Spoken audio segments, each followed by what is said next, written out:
Avec Sofinco, baissez votre consommation d'énergie en lançant vos travaux d'éco-rénovation. Sofinco présente Sud Radio, parlons éco-rénovation.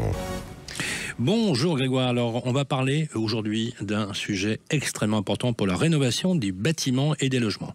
Oui, cette semaine mon cher Sylvain, on devait parler avec Laurent des C2E, les fameux certificats d'économie d'énergie. C'est ce qu'on s'était dit, mais sauf que lundi dernier, vous l'avez suivi, patatras, le gouvernement Bayrou s'est effondré. Sans surprise, ce n'est pas sans conséquence sur la rénovation énergétique. Laurent, est-ce qu'on peut faire le point ? Ben oui Grégoire, alors c'est vrai que c'est pas forcément une bonne nouvelle. Le gouvernement certes a chuté le 8 septembre, fin brutale et des dossiers ouverts qui ne sont pas terminés et notamment celui de la rénovation énergétique.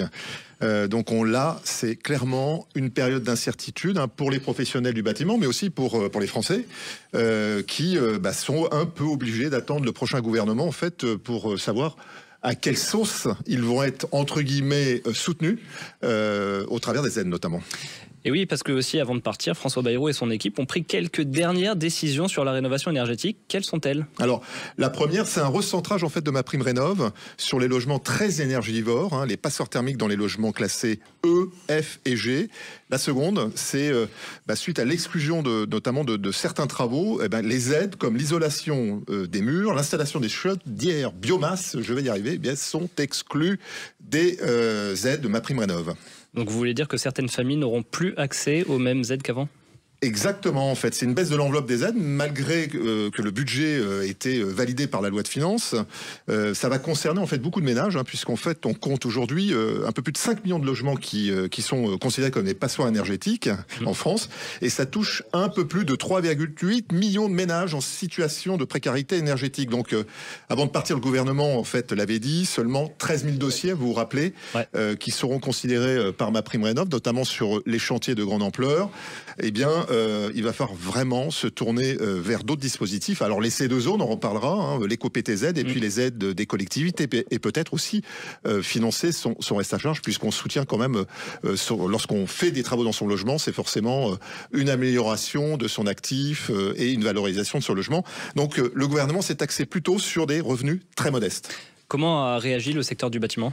Forcément très très mal, puisque à la fois la Fédération française du bâtiment, la CAPEB en fait parle d'un violent rabotage, et on l'estime, en tout cas ils estiment la baisse d'activité à un peu plus de 3% cette année, et c'est 30 000 emplois qui sont menacés auprès des professionnels du secteur. Nous on peut dire quoi à nos auditeurs, parce qu'en fait comme nous ils sont un peu paumés par tous ces changements. Alors oui, c'est ce qu'on peut dire, 3 choses. La première, c'est moins d'aide si votre logement n'est pas classé en passoire thermique, d'accord. Plus d'aide par contre pour isoler les murs et installer une chaudière biomasse. En revanche, tout ce qui est panneaux solaires et pompes à chaleur reste soutenu avec une TVA réduite et une nouvelle prime via les C2E. Certificat d'économie d'énergie. Exactement. Donc un signal envoyé qui est un peu brouillé. Nous on essaye de se projeter, on doit s'attendre à quoi ?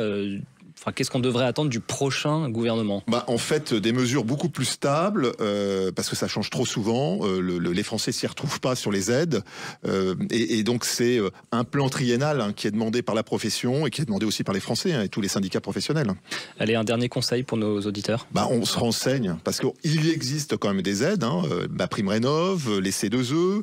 On nous écoute tous les samedis déjà. Et puis, on va sur le site de France Rénov ou dans votre mairie, puisqu'on a des coups de pouce des mairies aussi sur l'énergie.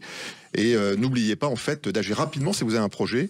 Ça évite d'être un peu mal soutenu ou en rupture lorsque vous prenez trop de temps en fait pour décider. Merci Laurent Permas. Merci à vous deux. On vous retrouve bien sûr pour les chroniques, pour la chronique et pour les conseils que vous donnez en matière de rénovation. On va revenir